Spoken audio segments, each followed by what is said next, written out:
रत्न करंडक श्रावकाचार्य का स्वाध्याय कर रहे हो।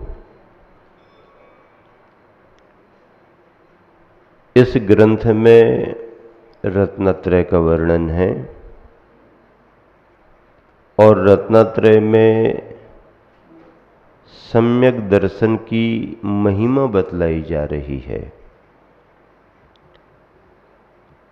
उसी क्रम में आचार्य महाराज धर्म और अधर्म का फल बतला रहे हैं। क्या बतला रहे हैं? धर्म और अधर्म का फल बतला रहे हैं। धर्म किसे कहा गया? रत्नत्रय को धर्म कहा गया। अधर्म किसे कहा गया? मिथ्या श्रद्धा, मिथ्या ज्ञान, मिथ्या चारित्र्य अधर्म है। अथवा धर्म अधर्म के रूप में पुण्य पाप ले लो। पुण्य को प्रशस्तता के रूप में धर्म कहा गया और पाप को अप्रशस्तता के कारण अधर्म कहा गया। पुण्य में भी दो भेद होते हैं। एक पुण्य केवल संसार की सुविधाएं ही दिलाता है। ऐसे पुण्य का अर्जन कोई भी सामान्य मिथ्या दृष्टि भी कर लेता है। अपनी कसायों की मंदता से, अपनी सद्भावना से, भले उसके अंदर अज्ञानता है, सम्यक दर्शन नहीं है, तत्व का ज्ञान नहीं है, भेद विज्ञान नहीं है, आत्मा परमात्मा की पहचान नहीं, लेकिन कसायों को शमित रखता है, दान में लगा रहता है, सेवा में लगा रहता है, व्यसन बुराइयों से दूर रहता है। ऐसा भद्र परिणामी मिथ्या दृष्टि वह भी पुण्य का अर्जन करता है। लेकिन उसका पुण्य जो होगा वो केवल संसार की सुख सुविधाएं दिलाएगा, मोक्ष मार्ग को प्रशस्त नहीं करेगा।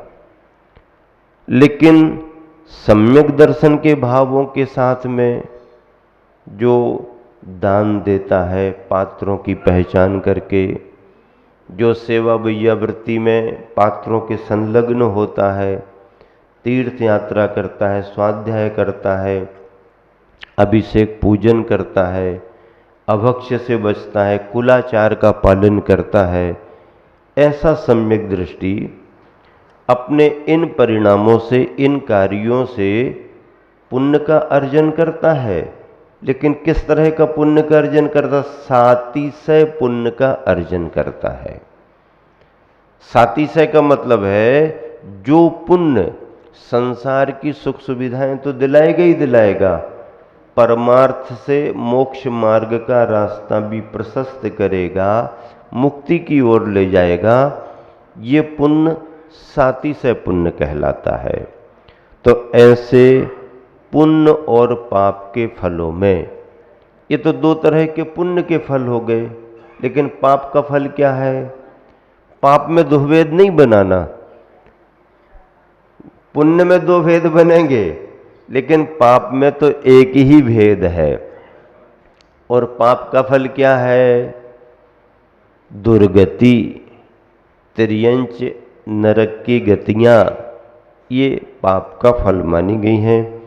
चलिएगा श्लोक नंबर 29 पेज नंबर 35 मिलान करें।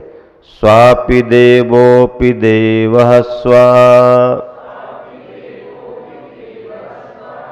जायते धर्म किल्बिषात् कापि नाम भवेदन्या संपद्धर्माच्छरीरिणाम् स्वापि देवोपि देवस्वा जायते धर्म किल्बिषात् कापि नाम भवेदन्या संपद्धर्माच्छरीरिणाम्। बहुत अच्छा उदाहरण दिया है, एकदम जल्दी समझ में आता है। स्वापी देवोपि देवा स्वजायते। स्वापी अर्थात संस्कृत में कुत्ते का नाम है। स्वापी, स्वापी अर्थात कुत्ता। अपी लगा है, स्व यानी कुत्ता, अपी यानी भी। स्वापी कुत्ता भी, देवोपि जायते, एक कुत्ता भी मरण करके स्वर्ग में देव बन सकता है। क्या कहा आचार्य महाराज ने कि एक श्वान, श्वा कुत्ता भी मर करके स्वर्ग में देव बन सकता है। और देवः स्वजायते, देव भी अगर मरण करता है और उसके परिणाम अगर उस तरह के हो गए तो वो देव भी कुत्ता बन सकता है। किस कारण से? धर्म किल विषात, धर्म के प्रभाव से, और किल विष यानी पाप के प्रभाव से। किल विष का अर्थ क्या होता है? पाप। धर्म यानी धर्म, अर्थात धर्म के प्रभाव से एक कुत्ता भी अपनी निंद त्रियंच पर्याय को छोड़ करके स्वर्ग में देव बन सकता है। और अपने परिणामों की क्लिष्टता से, कसायों की तीव्रता से, संक्लेश परिणामों से अगर देव का मरण होता है तो वो देव भी आकर के त्रियंच पर्याय, कुत्ता आदि पर्यायों में जन्म ले सकता है। ये धर्म और पाप का फल बतलाया गया है। अब कापी नाम भवेदन्यः संपद्धर्म शरीरी नाम शरीरधारी नाम, अर्थात प्राणी जीव संपद धर्मात, धर्म से बड़ी संपदा यहां पर और कोई दूसरी नहीं है। इस धरा पर शरीरधारियों के लिए यानी प्राणियों के लिए धर्म से बड़ी संपदा अन्य कोई दूसरी नहीं है। धर्म ही सबसे बड़ी संपदा है जिसका फल इस प्रकार से मिलता है। इस श्लोक से हमने पूरा अर्थ बता दिया। नीचे मिलान करो। धर्म किल विषाद, धर्म और पाप से क्रमशः स्वापी कुत्ता भी, देवा देव जायते, देवोपि देव ही स्व कुत्ता जायते हो जाता है। वास्तव में धर्मा धर्म से शरीर नाम प्राणियों को, कापी नाम अन्य कोई अनिर्वचनीय वचनों की अगोचर संपत्ति भवेत होती है। भावार्थ, धर्म के प्रभाव से कुत्ता भी देव हो जाता है और पाप के उदय से देव भी कुत्ता बन जाता है। अतः इस संसार में प्राणियों को धर्म से बड़ी अन्य कोई संपत्ति नहीं है। अब ये तो अपन ने शास्त्र की बात सुन ली, समझ ली। अब उदाहरण अपन लगाएं। प्रथमान योग के ग्रंथों में ऐसे कौन कौन से उदाहरण आए जिसमें त्रियंचों ने मरण करके स्वर्ग की अवस्था प्राप्त की हो? तो चलो पहले कुत्ते का ही उदाहरण। जीवनधर कुमार हुए हैं, राजा के पुत्र थे, तद्भव मोक्षगामी थे, मुनि बने और मोक्ष गए। उन्होंने मुनि बनने के पहले रास्ते में मरणासन्न एक कुत्ता उनको दिखा तो उस कुत्ते को उन्होंने नमोकार सुनाया। कहानी आती है, लिखी हुई है आचार्यों के द्वारा। तो उस मरणासन्न कुत्ते ने जीवनधर कुमार से नमोकार सुन लिया, क्योंकि संगी पंचेंद्रिय है, मन है उसके पास में, सुन लेता है। उसने सुना, उसके परिणामों में फर्क आया। इस आखिरी समय कोई पूछने वाला नहीं, कोई तो आकर के बैठा, कोई तो सांत्वना दे रहा। तो उस भाव में उसका मरण हुआ और मर करके वह कुत्ता स्वर्ग में देव हो गया। अब ये कथानक प्रथमान योग में लिखा हुआ है। अब देखो दूसरा उदाहरण सुनो। मरणासन्न जटायु के पक्षी को किसने नमोकार सुनाया था? जटायु को मारा तो रावण ने था, लेकिन मरणासन्न होकर के, घायल होकर के नीचे पड़ा था। फिर किन्होंने सुनाया उसके लिए? रामचंद्र जी जब सीता की खोज करते करते जंगल में यहां वहां देख रहे थे तो जटायु दिख गया, समझ में आ गया ये तो सीता के साथ रक्षा करने के लिए था। इसको अगर इसके काटे गए हैं और ये घायल है, तड़प रहा है, तो कोई ना कोई बलशाली शत्रु ने इसके साथ ऐसा किया है और वही सीता को लेके गया। अब सीता को तो छोड़ा उन्होंने, अब वो उनको बाद में देखेंगे, अभी तो इसको नमोकार सुनाओ। तो मरणासन्न जटायु पक्षी को श्री रामचंद्र जी ने नमोकार सुनाया और उसी समय उसका मरण होता है। मर करके त्रियंच पर्याय छूट गई, स्वर्ग में वो देव बना। उदाहरण आता है, जलते हुए नाग नागिन को किसने नमोकार सुनाया है? हाँ, मुनिराज पार्श्वनाथ नहीं, तीर्थंकर पार्श्वनाथ नहीं, राजकुमार पारसनाथ वन विहार करने को गए थे घूमने के लिए। वहीं पर उनके नाना जी साधु बने, लक्कड़ जला रहे हैं, तप कर रहे हैं, और इनके अवधि ज्ञान में आ गया कि ये जो जला रहे हैं लक्कड़, इसके अंदर नाग नागिन है। अब ये पहुंच गए, उन्होंने देख लिया कौन आया है, मेरी लड़की का लड़का आया है, हैं? समझ तो गए, आया है, नाती आया है। लेकिन भाव नहीं बदले, और जैसे ही इन्होंने समझाना शुरू किया, मुझको समझाने आया है, चल तू अपना देख, मुझे जानता नहीं मैं कौन हूं। ठीक है, फिर भी समझाया, तुम अज्ञानता में हो, ये तप कर रही है ठीक नहीं है, ये मिथ्या रास्ता है आपका, ये धर्म का मार्ग नहीं है। चल चल बातें सुनाने आया, अभी इस लकड़ी के अंदर जीव है, नाग नागिन है, क्या बात करते हो, कैसे जान लिया तुमने? मेरे ज्ञान में आ गया। अच्छा चलो देखो, फाड़ा फाड़ा तो उसमें जीव निकले, लेकिन वो जीव घायल हो गए। अब वो तो क्रोधित हो रहा है, कहाँ का ये आ गया, लेकिन इन्होंने संबोधन दिया, परिणामों में शांति आई। कोई करुणा से, दया से संबोधन कर रहा, हमारा हितैषी है। मरते समय जैसे कोई कहते ना, भैया कछु करो न करो, आखिरी में 2 बूंद कर दियो, आखिरी में कछु सुना दियो, ध्यान रखियो हमारा।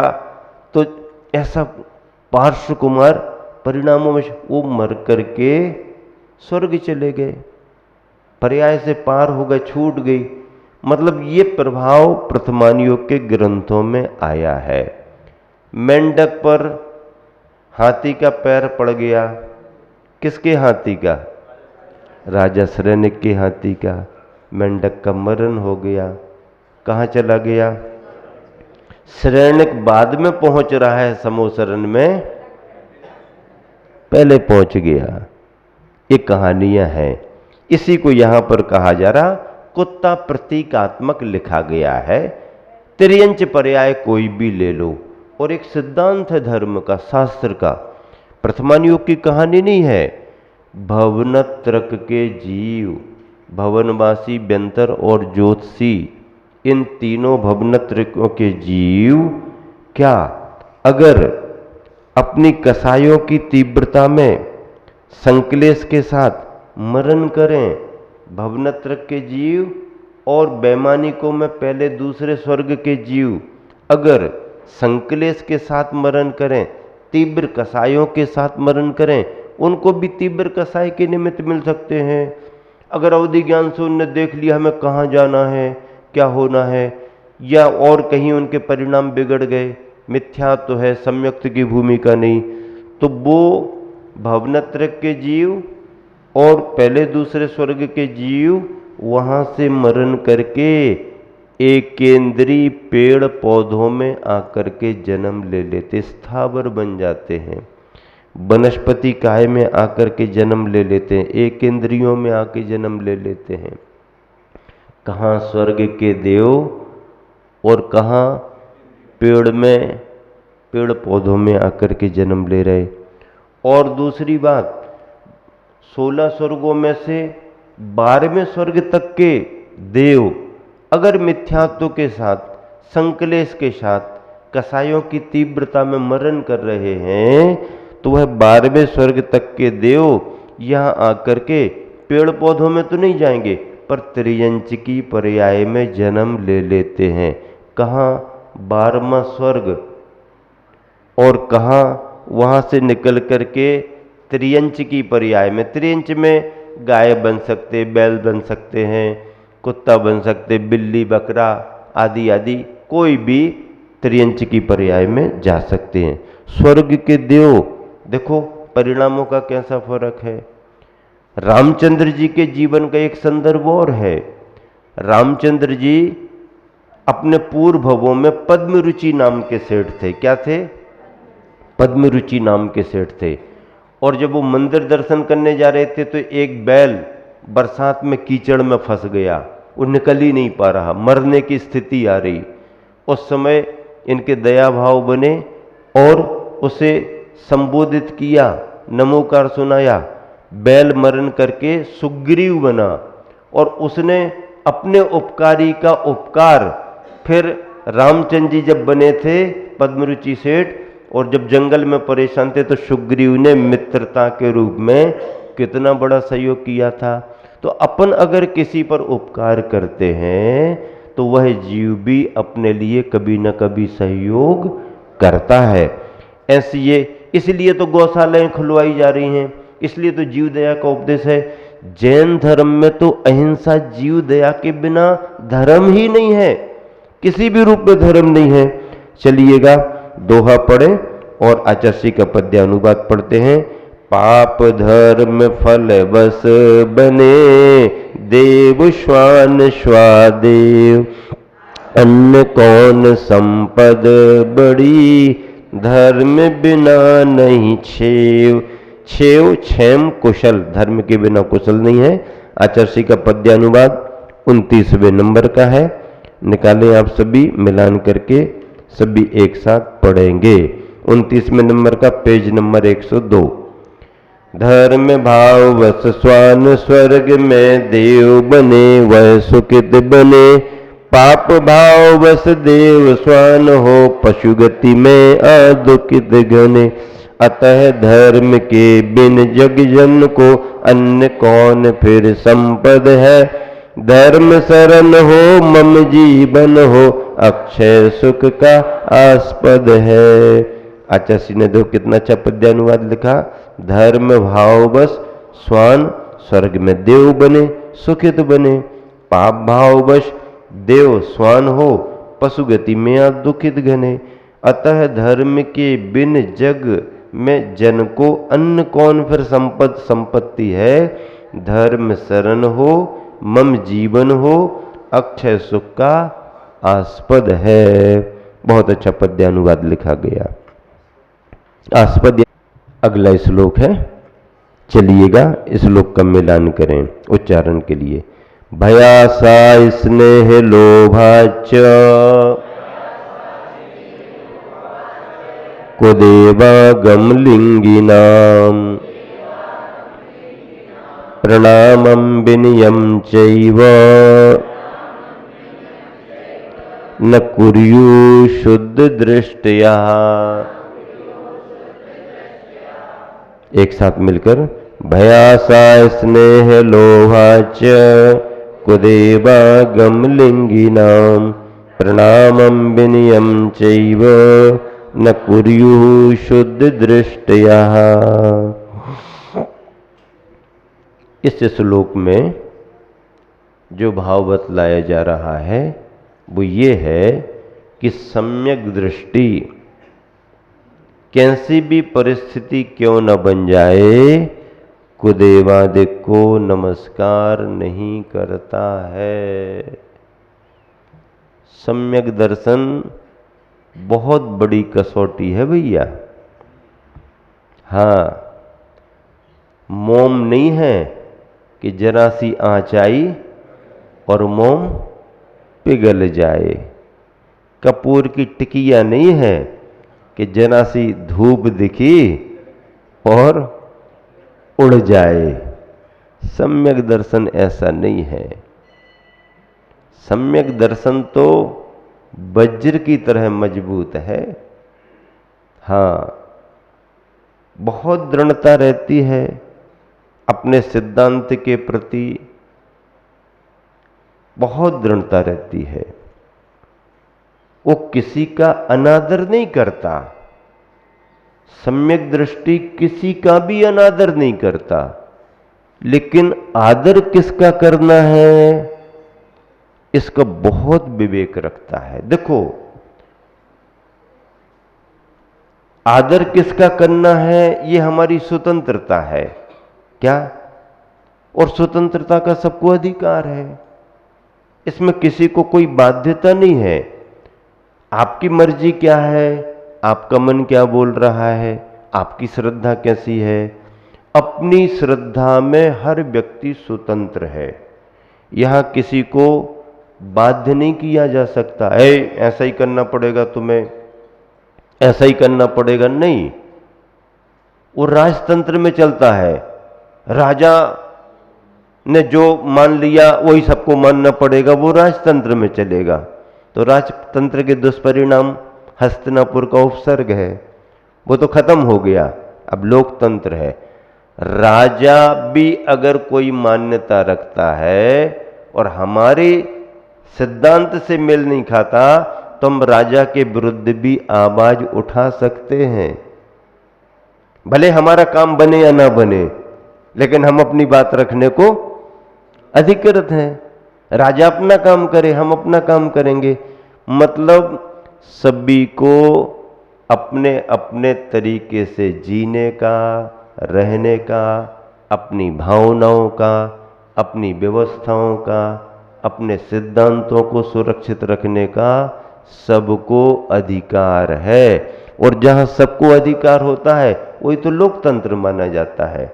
लोकतंत्र का अर्थ क्या होता है कि वो तो प्रतिनिधि है, हमारे द्वारा बैठा ले गए। असली शासन तो प्रजा का होता है। असली शासक प्रजा होती है। प्रजा चुनकर के प्रतिनिधित्व को भेजती है कि हमारी भावनाओं का संरक्षण करना। हम आपको मुखिया बनाते हैं, आपके अनुसार हम चलेंगे, लेकिन हमारा ध्यान रखना पड़ेगा, आपको हमारा काम करना पड़ेगा।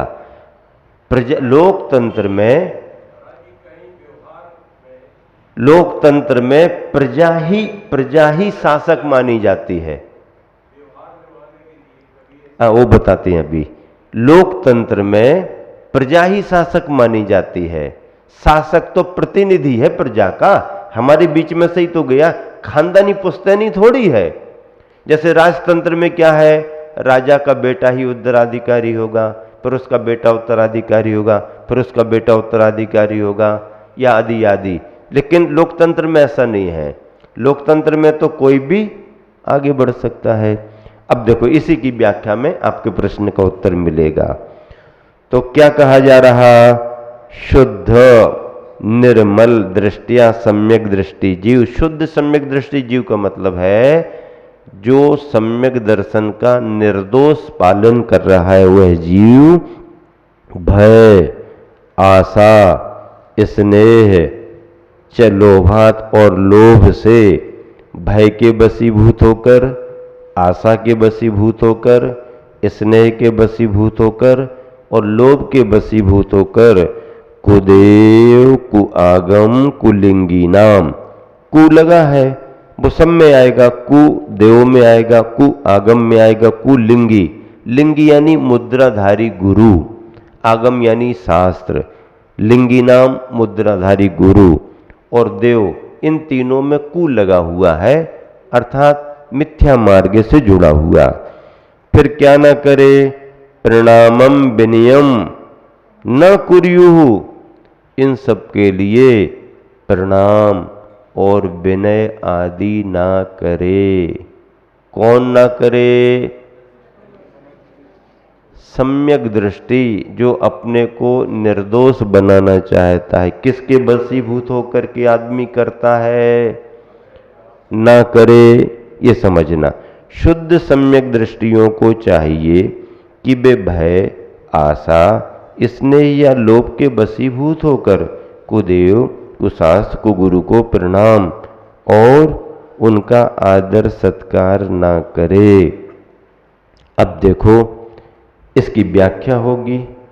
व्याख्या से कुछ बातों को समझना पड़ेगा, कुछ बचाव पक्ष अपना लाना पड़ेगा और कुछ सावधानी भी रखना पड़ेगी। देखो भाई, बचाव के भी रास्ते हैं और सावधानी रखने के लिए भी सिद्धांत हैं।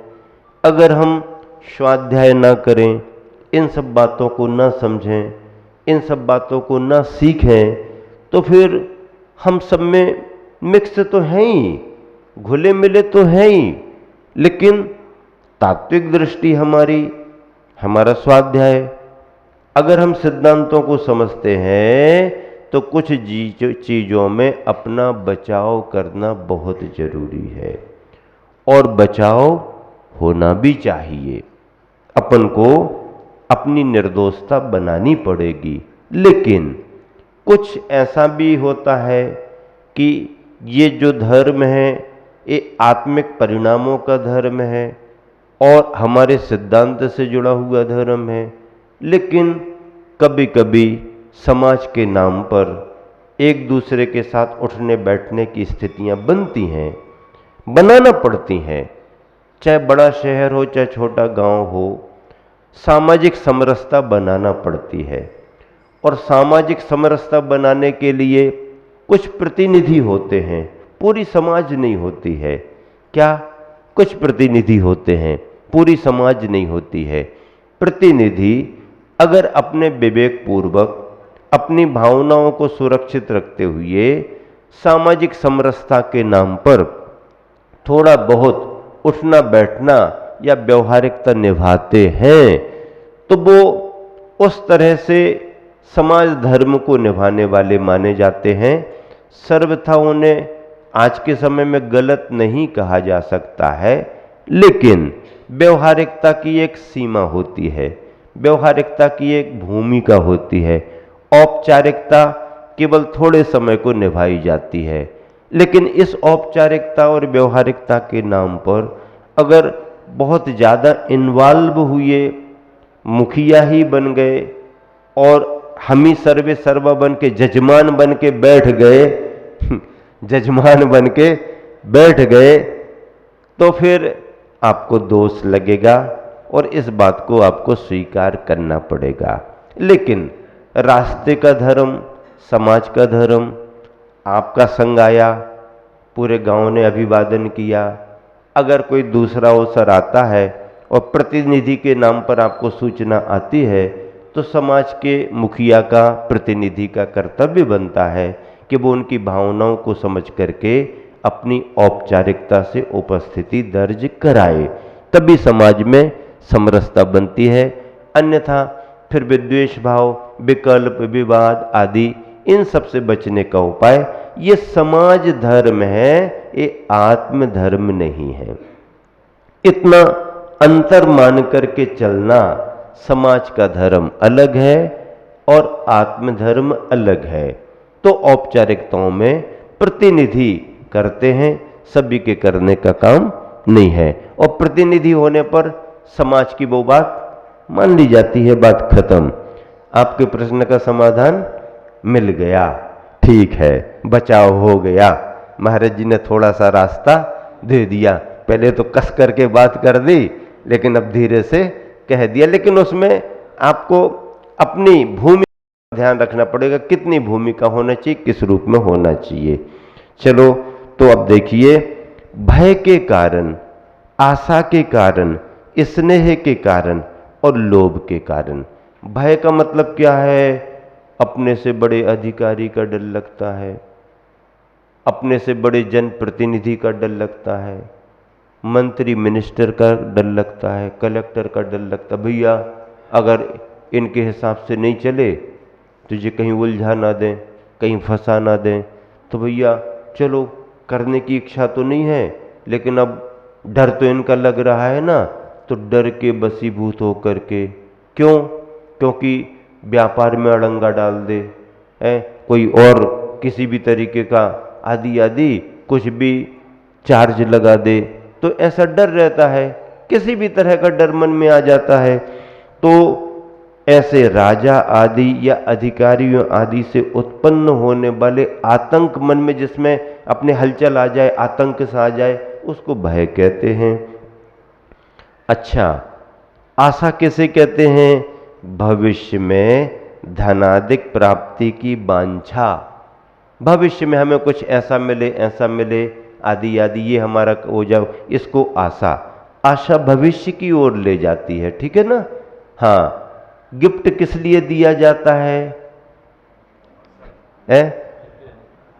भैया तेज तर्रार कलेक्टर आया है, एसपी तो सुनता ही नहीं है, अब क्या करें, आ ही गया है, अब कैसे परिचय करें, क्या करें? ऐसे डायरेक्ट बातचीत करना तो जमता नहीं है।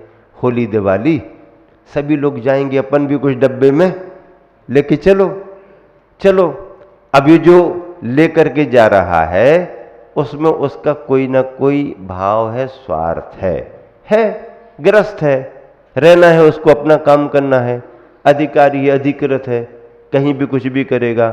तो ये इस आशा में वो जा रहा है कि थोड़ा अगर कहीं कोई संदर्भ आए तो हमारे प्रति नरमाई रखेगा।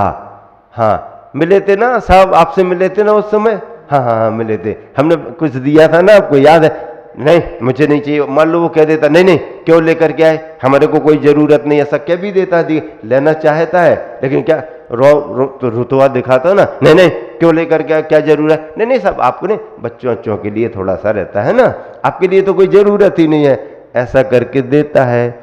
फिर ये देता है तो उससे थोड़ी सी लिफ्ट, नरमाई समय पर मिल जाती है, ये आशा है। स्नेह किसे कहते हैं? मित्र के अनुराग को स्नेह कहते हैं, जिनसे अपना जमता है, जिनसे अपना व्यवहार है, जो हमारे समकक्ष हैं, उम्र दराज हैं, साथ में खेले हैं, पढ़े हैं, ऐसे व्यक्तियों के प्रति जो अनुराग भाव, उसको स्नेह कहते हैं। लोभ किसे कहते हैं?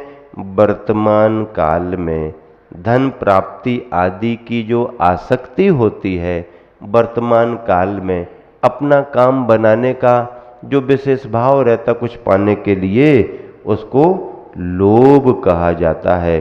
तो भय के वशीभूत होकर के, आशा के वशीभूत होकर के, स्नेह के वशीभूत होकर के और लोभ के वशीभूत होकर के क्या नहीं करना?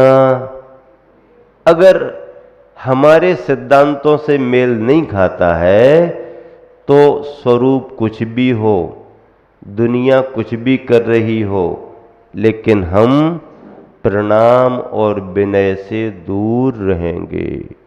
हाँ, कभी कभी परेशानियां महसूस होती हैं, संकट भी आ सकता है।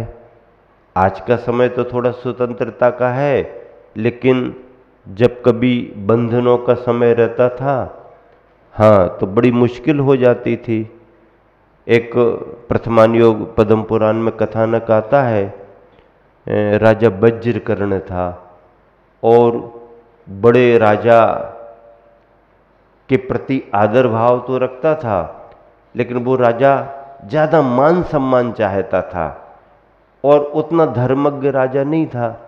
ये धर्मज्ञ था, जिन शासन का भक्त था, ये सम्मान देता था, पर धर्मज्ञ न होने के कारण राजा के व्यवहार से संतुष्ट नहीं रहता था। तो अब वो बड़ा राजा था, इसको अधीन रहना पड़ता था। तो इसने रास्ता निकाला, अपनी अंगूठी में अपने भगवान की फोटो बना ली और जब भी दरबार में जाए तो अंगूठी को देखे, प्रणाम नमस्कार खूब करे। राजा खुश होने लगा, अरे ये तो अब हमारे हिसाब से चलने लगा, हमारे हिसाब से चलने लगा। लेकिन किसी भेदिया ने ये समझ लिया है। ऐसे होते हैं ना, ऐसे होते हैं। और राजा से शिकायत कर दी, राजा साहब ये आपके लिए नमस्कार नहीं करता, ये तो अपने भगवान की फोटो रखे उसको देख करके। और राजा चिढ़ गया। राजा ने उसके राज्य पर आक्रमण कर दिए, घबरा गया क्योंकि छोटा राजा था, सब बिल्कुल छिन जाएगा, लुट जाएगा। उसी समय राम लक्ष्मण सीता उसके नगर में आए हुए थे। ये घबरा, ये हलचल, भागा दौड़ी शुरू हो गई। पूछा, मालूम चला वो ऐसा राजा है, ये धर्मज्ञ है। तो राम लक्ष्मण ने उसके राज्य को सुरक्षित कराया और राजा को बंदी बना लिया।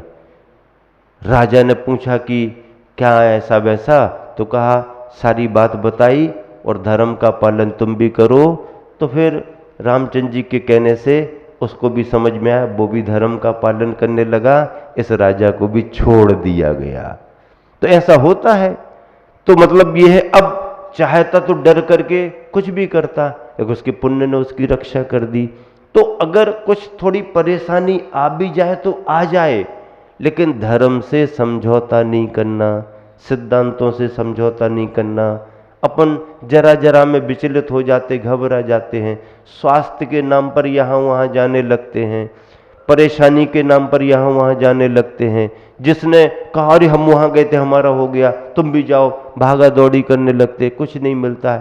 पुण्य तुम्हारा होगा, तुम्हारे इसी मार्ग से हो जाएगा, नहीं होगा दुनिया के चक्कर लगा के वापस आ जाओ, कुछ होने वाला नहीं।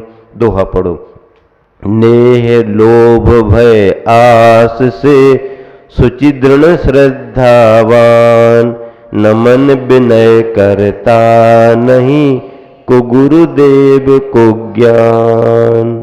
30वें नंबर का पद्यानुवाद आचार्य श्री के द्वारा किया हुआ।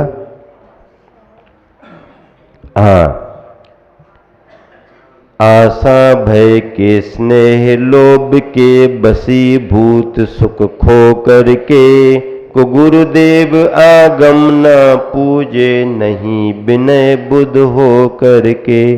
चूंकि विमल सम दर्शन से वह जिनका जीवन पोषित है, इस विद गुरु कहते जिनके तन मन यम दम से शोभित है। आशा भय के स्नेह के लोभ के बसीभूत सुख को खो करके, को गुरु को देव को आगम ना पूजे न विनय करके, विमल सम्यक दर्शन से जिनका जीवन पोषित है, संपोषित है, इस विद गुरु कहते जिनके तन मन यम दम से शोभित है। इस तरह से पद्यानुवाद भी पूर्ण हुआ और आपका स्वाध्याय बहुत अच्छा रत्नकरंडक का